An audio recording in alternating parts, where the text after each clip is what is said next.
भाई जो गुरु वचन पे डट गए, कट गए फंद चुरा। अल बकरा 2 आयत नंबर 269। अल्लाह जिसको चाहता है हिकमत यानी तत्व ज्ञान प्रदान करता है, यानी जिसको अल्लाह चाहेगा उसी की बुद्धि ओन करेगा। सब सुमरे अपने अनुमाना तो गति लखी न जाए, कहे कबीर कृपया कर जन पर ज्यों की त्यों समझाए। यानी वो अल्लाह कबीर, वो खुदा सतगुरु रामपाल जी भगवान जिस भगत आत्मा को चाहेगा उसी को सद्बुद्धि बख्शेगा, उसी को वो तत्वदर्शिता बख्शेगा। अल्लाह जिसको चाहता है हिकमत तत्व ज्ञान प्रदान करता है, और जिसे हिकमत यानी तत्व ज्ञान मिली उसे वास्तव में बड़ी दौलत मिल गई। उस व्यक्ति को समझो दुनिया की सबसे बड़ी दौलत मिल गई, जिसको सतगुरु की शरण मिल गई, जिसको सतगुरु का ज्ञान समझ में आ गया, जिसको शैतान का इस काल का षड्यंत्र समझ में आ गया, जिसको ये सत भक्ति मिल गई, सच्ची इबादत मिल गई, समझो उसको दुनिया की सबसे बड़ी दौलत मिल गई, संपत्ति मिल गई। हमें सुबह की नमाज में, सुबह के नित्य नियम में गुरुदेव भगवान क्या पढ़ाते हैं? गुरु समान दाता नहीं और याचक शिष्य समान। दाता यानी दान देने वाला, भीख देने वाला, और याचक यानी भिखारी। तो कहते हैं गुरु से बड़ा, दाता से बड़ा, अल्लाह से बड़ा कोई दातार नहीं है, कोई देने वाला नहीं है। और जो शिष्य होता है उससे बड़ा कोई भिखारी नहीं है। इस कदर उसने अल्लाह से मांगना चाहिए, अपने गुरु से। गुरु समान दाता नहीं और याचक शिष्य समान, 3 लोक की संपत्ति 100 गुरु दीनी दान।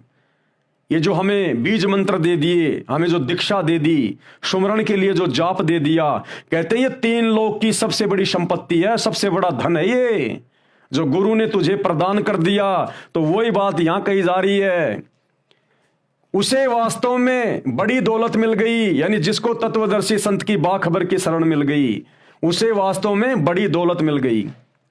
कुरान सूर अल बकरा 2 आयत नंबर 256। धर्म के विषय में कोई जोर जबरदस्ती नहीं, यानी अपना धर्म अपनाने के लिए किसी के साथ में कोई जोर जबरदस्ती नहीं करनी है, अन्यथा ये अल्लाह कबीर के विधान के खिलाफ हो जाएगा और हम दोषी बन जाएंगे। आप लोगों तक अपना संदेशा दे सकते हैं, लोगों को समझा सकते हैं, उनकी किताबों से उनको सबूत दिखा सकते हैं। जैसे आप और हम भाई बहन हर धर्म के मानने वालों को उन्हीं धर्म की पुस्तकों से दिखा रहे हैं।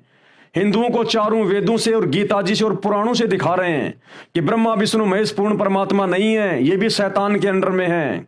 इनकी भक्ति करने वाला जन्म मरण से छुटकारा प्राप्त नहीं कर सकता, अंत में 84 में जाएगा, पशु पक्षी योनियों में कष्ट उठाएगा। मुसलमान धर्म के मानने वाले भाई बहनों को उन्हीं के धर्म की पुस्तकों से समझा रहे हैं। तो कह रहे हैं आपने केवल संदेशा देना है, समझाना है प्यार प्रेम से। अगर कोई नहीं मानता है तो फिर धर्म को जबरदस्ती नहीं स्वीकार करवाना है, अन्यथा हम परमात्मा के, परमेश्वर के, अल्लाह के दोषी बन जाएंगे। ये जबरदस्ती का मार्ग नहीं है। जो गुरु वचन पे डट गए, कट गए फंद 84 के, कट गए फंद 84 के, कट गए फंद 84 के।